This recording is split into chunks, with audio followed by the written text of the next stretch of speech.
All right. So first of all, I want to thank you, Omar, for taking the time out to talk to me because first, I feel and I know that you're a legend. You've been acting for so many years. And if Thank you. anyone is a film addict like me, they know that your films that you've chosen have shifted Black culture from Juice to The Wood to Love and Basketball. And I, love the fact that now, even the film that you're doing now, what is it? The devil, you know. The devil you know is don't get mad at. But that I watched it and it moved me in a totally different way. So before we go into that, I do want to ask you, how do you choose your roles? What makes you resonate with them to say, okay, I want to play this character? Well, first and foremost, thank you, and it's a pleasure to speak with you. And thank you for that wonderful intro, I guess. But for me, the arts, I stand on the shoulders of giants. And when I first got into this thing as a little bitty pup, 17 years old, it was just I was influenced by Sidney Poitier, Wesley Snipes, and Denzel Washington, and people that are acting heroes to me. But I was so young, I didn't really grasp the power that can come along with the power of imagery. And so somewhere midway through, it started to resonate with me. Because so let me just go back. For me, growing up as a kid, single parent household, no father present. Good times was my jam right there because yeah, they were poor, they were in the projects, but for me, I was like, well, at least they got their pops, And then along came the Cosby Show. It was just like, Black family, they're happy, there's always food on the table, she's a lawyer. It's what I want, and it was the first example in image wise that it was like that could be done. And so I've just been so fortunate and blessed in what I do, the things. So back to your question, like I'm I don't look for things. I'm sort of open, and I feel like there's a divine poetry and divine timing and everything. And I feel like, the universe, when it speaks, it speaks. It's like, now it's time to do this. Now it's time to do that, And I just try to immerse myself fully into each journey, each experience, because after I'm long gone, these are my versions of Picasso's and Basquiat's or what have you that are going to live, and I want them to be able to resonate with future generations for the better. No, I love that. What you're mentioning the universe, because I'm all about that, and you waiting for your time and letting the universe speak. Because there's sometimes I'm just like, speak to me, universe. Let's make it happen. And but there are times where that type of mindset is an ongoing process. I kind of want to say a struggle. It's something that you have to work at every day. Are there ever times that you get frustrated where you feel like, because I know I do, I'm like, nobody's recognizing my work, or I'm not where I feel like I should be? Is there ever times that you go through that? Yeah, I mean, I'm a human being. We're all having a human experience, Right. I thought, when I was a kid, and that's the fun thing about being a kid is you don't know nothing, so you don't know about intellectual properties and taxes, and you don't know about none of that. You just like, I'm gonna get on, I'm getting this car, this watch, whatever. Then, which is all insignificant in the grand scheme of things. But we're all here with a reason, and I feel like even in my career as an artist, it's still one huge stepping stone to my greater purpose. So life itself is a journey of discovery. And to anyone who feels like, if you know it all and it's time to check out and go to the next realm or something, because what's the point of that? Like every day I learn something new. This is one of my favorite philosophers, Osho, has this quote where he says, try to constantly be childlike, not childish, but that constant curiosity of children is kind of the engine of an artist, because every day you're discovering something you didn't know the day before, and trying to live in that experience. So for me, it's like, it's incredible. It's been an incredible journey thus far, and I just really try to be present. But obviously, as you get older, you realize your mortality, and you start planning and things like that. And I got 3 kids and a family and a beautiful wife and all this, that, and the other. But I try to balance it all out to where you have to be pragmatic about, you got to pay your bills, but right.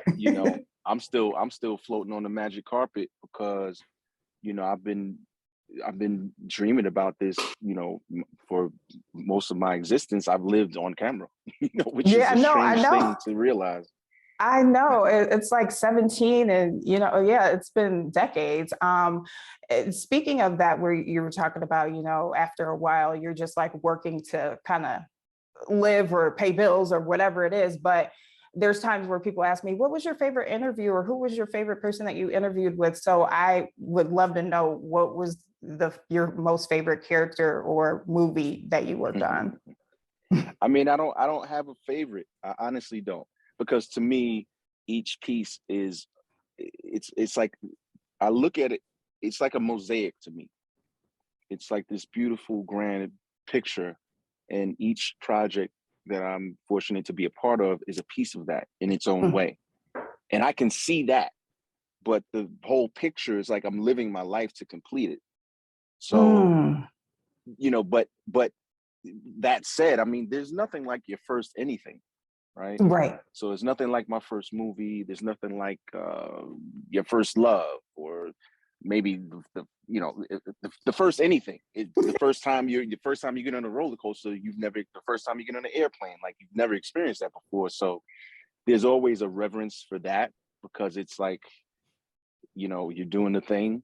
And for me, my first film, Juice, I was 17 years old. So I was literally a baby, literally. Like, my oldest kid is about to turn 23 in a couple months. So I can't even imagine her doing what I was doing, not in terms of like working in that sense, but just like from what I come from, you know what I mean? Because I truly come from the mud, you know what I mean? And you out there in Chi-Town, and it's like, these young kids, you can't just say, oh, they shouldn't be doing this and they shouldn't be doing that. It's not just about teaching them, or do they want to listen to the OGs. You got to give them options.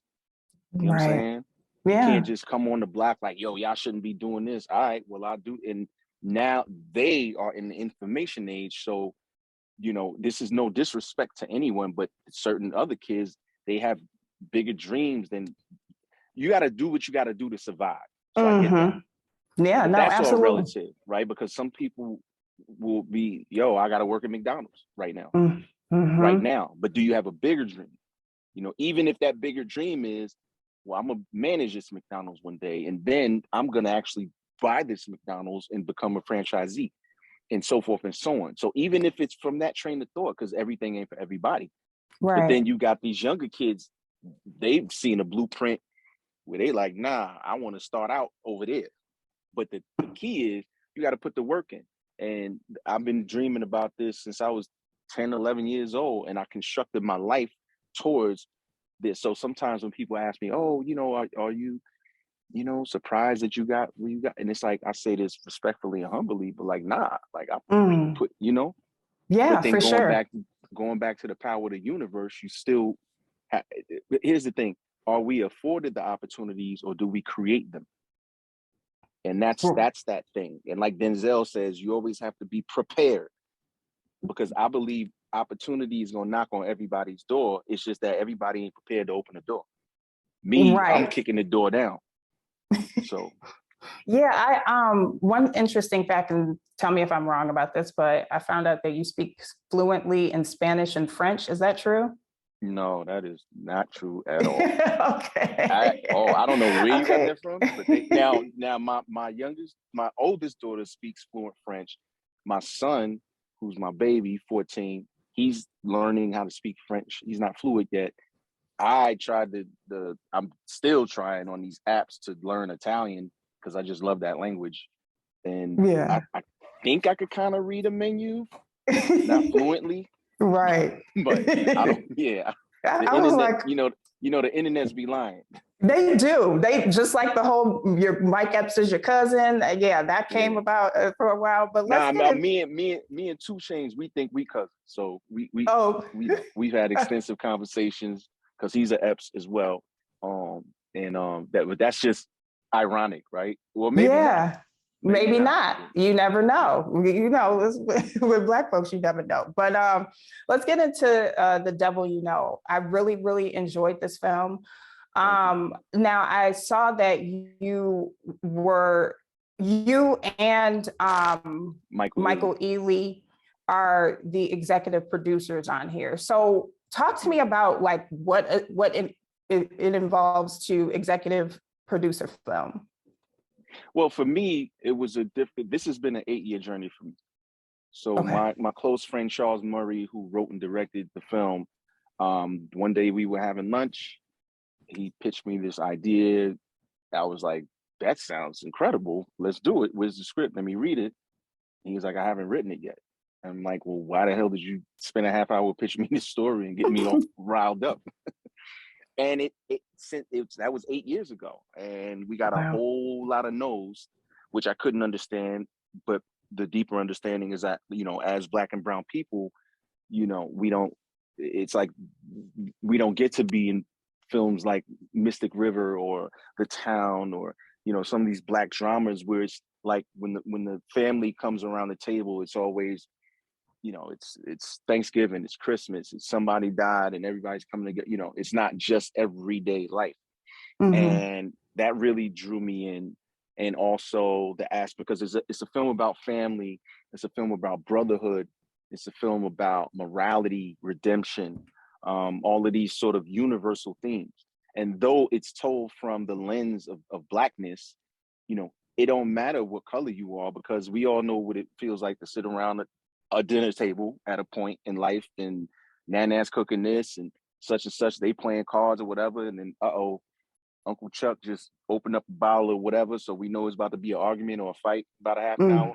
Like, universal themes that, because we all come from family, and underneath it, kind of what's driving it is this crime thriller element. And so, but executive producer for me was a little different because I've been a part of it so long, just really pulling the pieces together and, wiping the dust off after every no. It's like, we only need the one yes.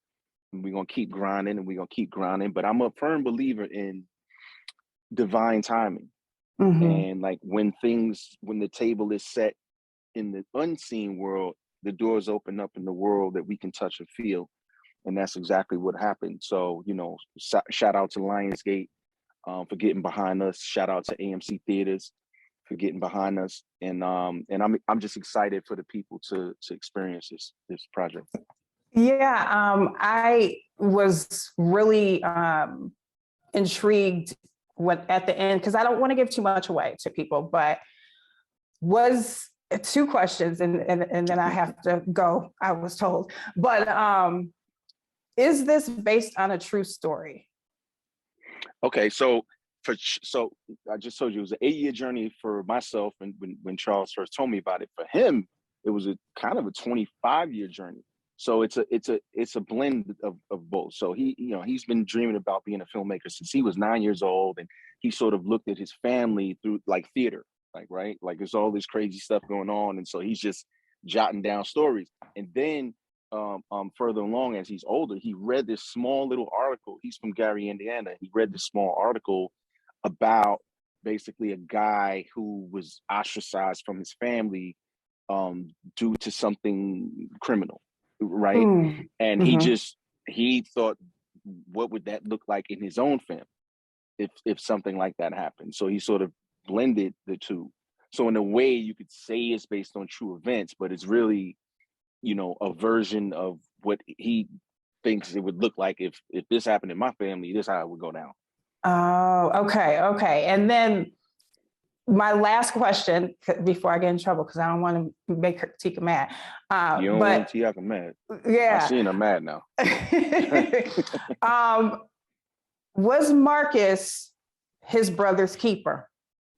Does you know, because well, that's the thing. And see, that's the main thing that drew me to the piece, is because at the end of the day, no one truly knows what they'll do until they're in the situation.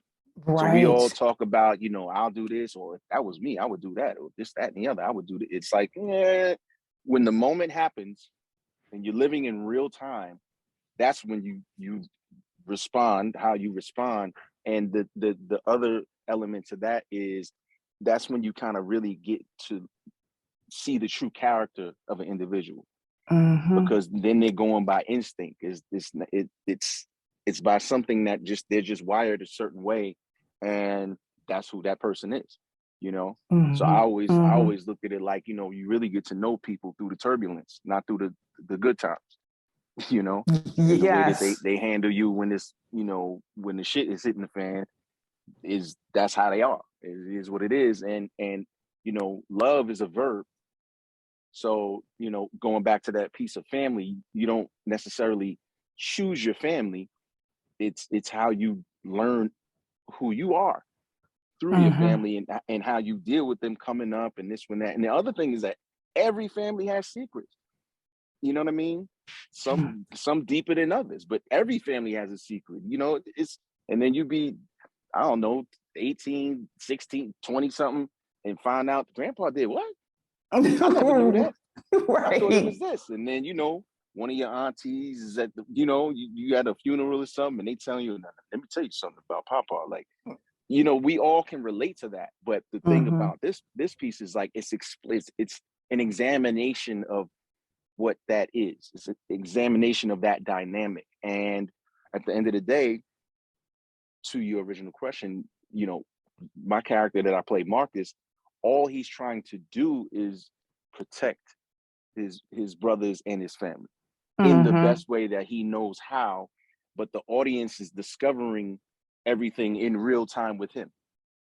So yeah, no, I absolutely loved it, Omar. I really, really did. I mean, it was one of those where I was like, so it drops.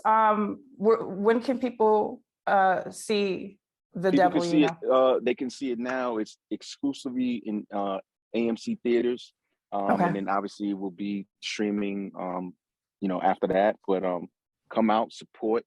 I've been calling it an experience. It's not just a film, because it's one of those ones with people, when I'm in the screenings, they're yelling at the screen, and then after the credits roll, they're continuing the conversation, and you hear debates and heated discussions about this, that, and the other. So it's fun in that way. And but it's about family, and it's about us. It's about Black family and Black brotherhood, and you get a chance to see Black men loving on each other, you know, which we haven't seen in a long time on screen. So no, great. I'm gonna definitely tell my audience about it. I hope that, you know, in the future we get to do this again, and I get to speak to you as, you know, one Black creator to another, and in person, because but you gotta wear yellow. Listen, I promise. You gotta wear yellow on everything, I promise. And because last time, because you spoiled me with that. That's why I remembered. I was like, oh, she got on yellow. That just brightened up my day immediately. Like, that's my favorite color. I was looking. I'm looking forward to talking to her. Oh, you sorry. I'm sorry. People be like, what's your favorite color? Red or black or something? Like, nah, man, yellow. Everyone's like yellow. Like, nobody likes yellow, but no, it's actually one of the favorite colors I like wearing, because it looks good on my skin tone. Okay. There you go. But no, in 2018, I was looking forward to talking to you about, you know, when you released your book, but here we are in 2022, and I manifested this. So I'm so happy to have the pleasure to speak with you today, and hopefully this won't be the last time. So good luck with, it's my pleasure. Right. It's my pleasure. Cool. Good luck with everything, and thank you. And bye.